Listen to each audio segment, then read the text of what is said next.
Good morning. Today we're going to talk about COVID vaccinations. I'm Dr. Rob McNabb, Director of COVID Services for Freeman Health Systems.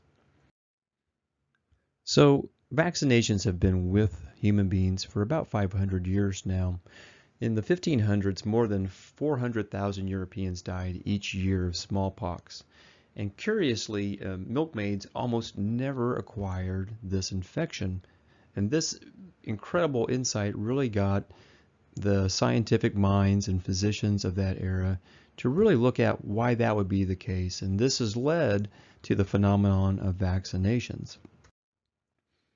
So when we looked into that, what we found is that a lot of dairy cattle are infected with a type of a virus called cowpox. And that virus can then be shared with the milkmaids. And this caused a very benign and self-limited infection that would go away pretty quickly and really was fairly harmless to the human. But interestingly, this co-infection with the cowpox then developed immunity towards smallpox. And so from that, this began our first forays into vaccinations. When you look at the word vaccination, it comes to us from the Latin word vacca, which means cow, which is really just a shout out to the fact that our relationship with cattle led to our understanding of vaccinations. So let's apply that and learn a little bit more about these COVID vaccinations. So there really, over the past 100 years, been three main techniques that we use to build all of our vaccinations. The first is using a dead virus or using a very weakened virus or a fragmented portion of a virus, and then we'll use one of these three types of vaccines to show that to our immune system to evoke a targeted immune response to develop immunoglobulins or antibodies that specifically target, attack, and kill these viral or bacterial invaders. So today we need to add two more strategies to produce vaccines. One is messenger RNA vaccinations, and then the other one is viral vector vaccinations. To really understand that, we just need to briefly talk about cellular anatomy and cellular function. This is an example of the inside of a cell, and we all know that the nucleus is the library that stores all of our genetic information. So all the recipes to build any type of a protein that we need are all housed here. The ribosomes out in the rest of the cell are the 3D printers that produce billions of proteins in every cell every day. And the way they do that is by unspooling the DNA in our nucleus, making a carbon copy with RNA of the gene sequence that we want that codes for a protein. We then send that out of the nucleus into the cell to the ribosomes, where that messenger RNA sequence is then decoded by the ribosome, and they produce those proteins for us. So using that understanding of cellular function, what we now have the ability to do is to build synthetic messenger RNA. So we can decode what portion of the viral DNA produces the spike proteins that the virus needs to infect our cells. We can build that synthetic mRNA sequence, feed that through our own ribosomes via a vaccination, and the ribosomes will build the proteins for that spike portion of the virus for us. And this is really exciting and a step in definitely in the right direction, because this allows us to build a myriad of vaccines without ever having to expose a single person to any portion of a virus whatsoever. So my analogy for this would be using a computer program to send a message to a printer to then print off a document. And so one question that I have gotten is, well, can this messenger RNA permanently change my DNA? Well, if you can imagine trying to feed a document backwards through this printer to send a message back to the computer and then somehow that would change the computer programming.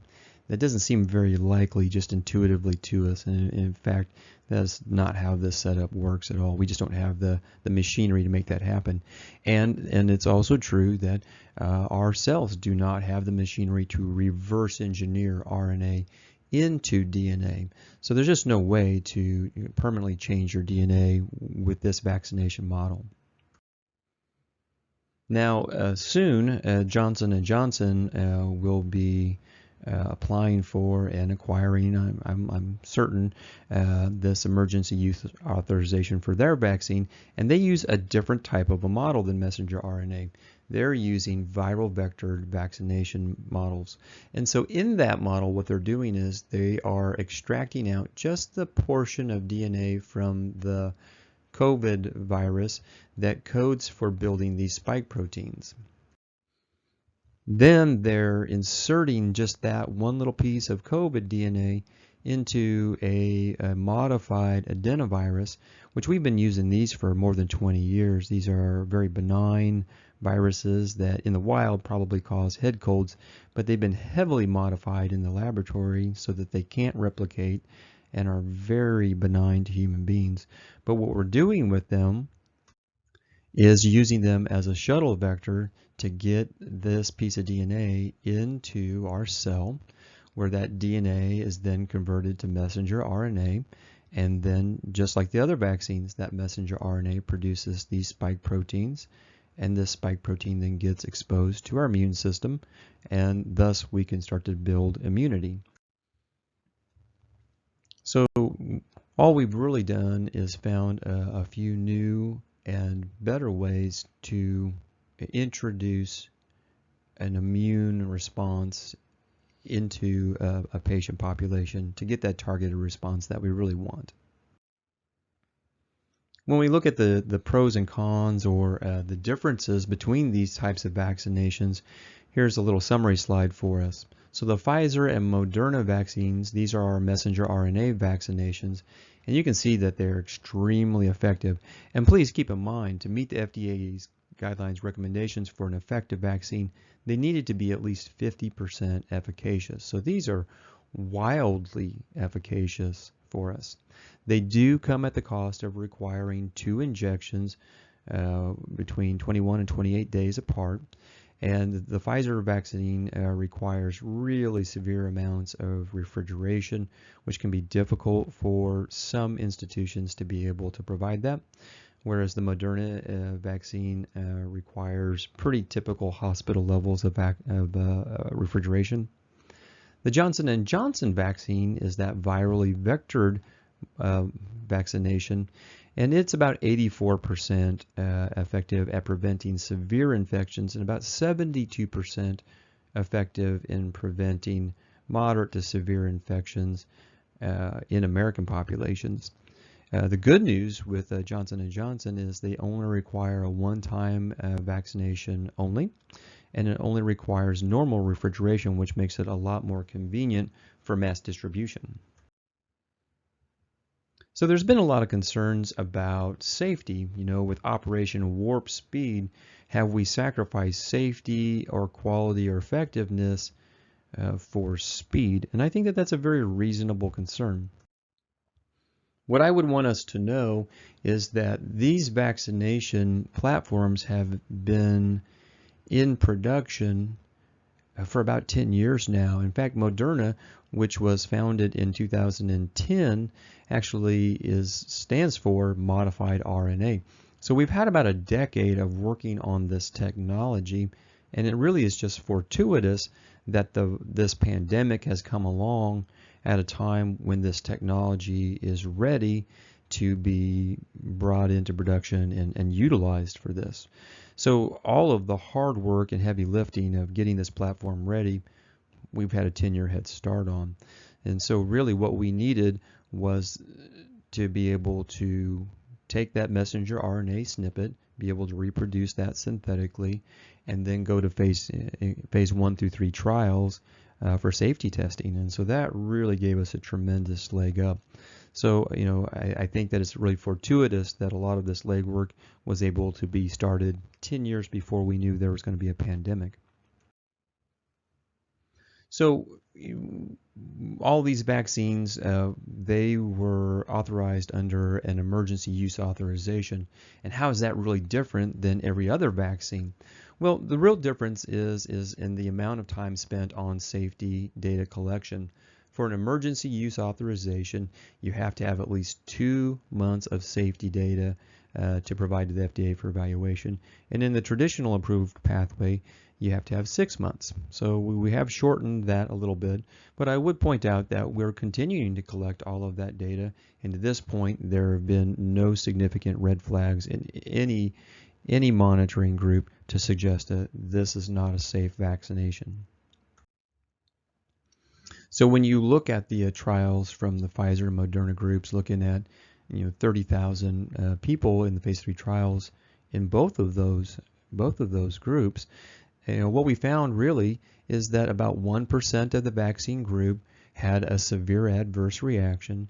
But when you look at the placebo group, they also had about 1% severe adverse events as well. So really looking at a population of 30,000 people, there really does not seem to be any safety differences in these vaccinations. So they appear to be very safe. I'd like to switch gears and talk about herd immunity.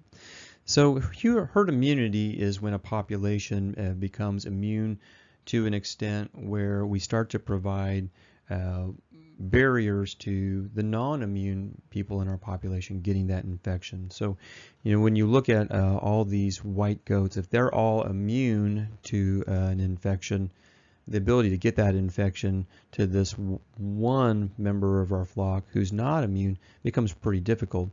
So all the immunized members of society become a barrier that protects those who cannot be. And we know that we need to get that number up to somewhere between 50 and 90%, depending upon how infectious any particular disease is. So let's just call that number 70% of the population needs to be immunized to get to herd immunity. Well, there's really only 2 ways to do that. It's either going to be with a vaccination plan that's effective, or it's going to be done more naturally with the infection just hitting the whole population. And the reason why that is not a great idea is if we have to get 70% of Americans, with which there's about 328 million of us, infected with COVID to get to herd immunity, that's going to come at a cost of about 6.5 million fatalities in our country, and that's just an unacceptable loss. So the vaccination programs are the way that we're going to get herd immunity the quickest and safest. Now, one at-risk population that I get a lot of questions about is the pregnant or breastfeeding population.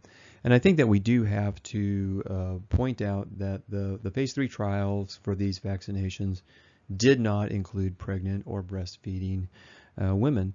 And that's a very common thing in a lot of trials. It's just an at-risk population, and so they frequently are not included. So it's true that the trials do not address this. But there are some things that I think that we should be aware of. One is that we know that pregnant women are more likely to have severe COVID infections. So they're an at-risk to have bad outcome group. So when you look at the American College of Obstetricians and Gynecologists recommendations, they are completely in support of COVID-19 vaccinations being provided to pregnant patients if they meet criteria for vaccination, as well as breastfeeding moms who meet criteria for vaccination. We think that this is the safest thing to do in this population. And we also know anecdotally that women that have been through our healthcare system who were infected with COVID, that we've yet to see a baby who got the COVID infection.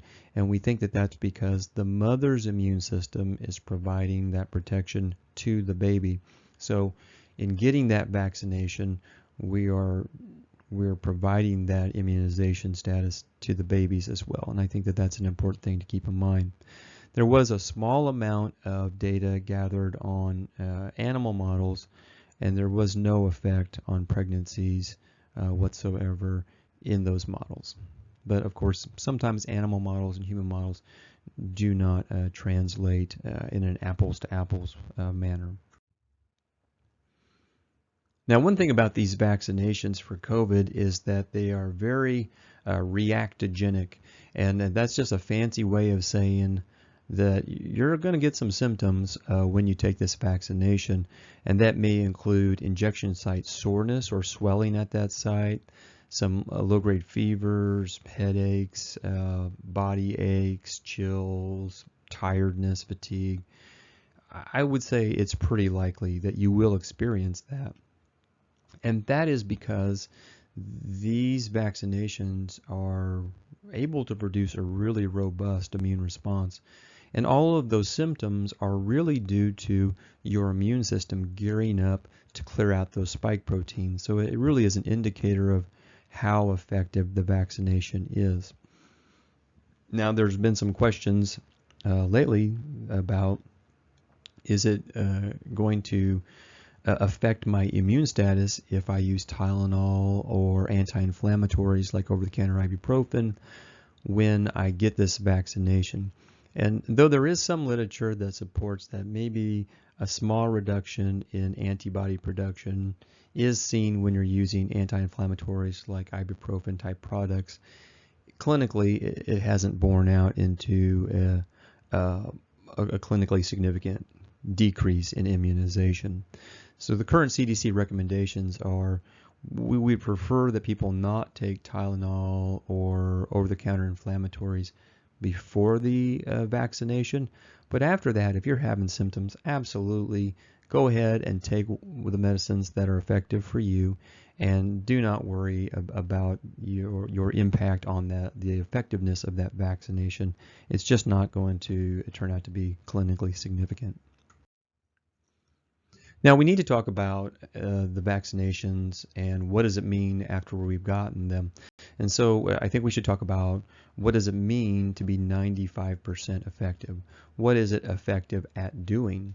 Well, it turns out that the thing that it's really good at doing, these vaccines are good at protecting us from having symptomatic COVID infections. And the reason for that is that it generates a tremendous antibody response in a type of antibody called IgG. And this is the antibodies that protect our system itself. So if you're exposed to this virus, the virus really isn't going to be able to play mercilessly with your organ systems and get you really sick. But one thing that the vaccines are not really great at is inducing an IgA response. So this is a type of antibody that protects our sinuses and our upper airway. And so we have seen populations that did go on to get COVID exposure, had no symptoms whatsoever, but if you swab their sinuses, they are reproducing the virus, and so theoretically could be sharing that in the environment around them. So when you look at the Moderna data, what you can see is the vaccine was amazingly good at preventing symptomatic infections, but less successful at protecting from asymptomatic infections. And so the take-home point on that is going to be that until we get a significant portion of the population vaccinated, in the interim, the masking recommendations, social distancing, and hand hygiene is going to continue to be necessary. If this gentleman is vaccinated but still able to produce the vaccine or produce the virus in his sinuses, and this young lady is not vaccinated, he could certainly transmit it to her. But once both of these people are vaccinated, well, that's a game changer for this. And this is where we can start to loosen up these guideline recommendations. So I hope that if you still have any questions or concerns about the COVID vaccinations, please call your doctor. I assure you, we want to address your concerns and help you with your important healthcare decisions. So don't hesitate to call and ask any questions whatsoever. I hope this was helpful to you.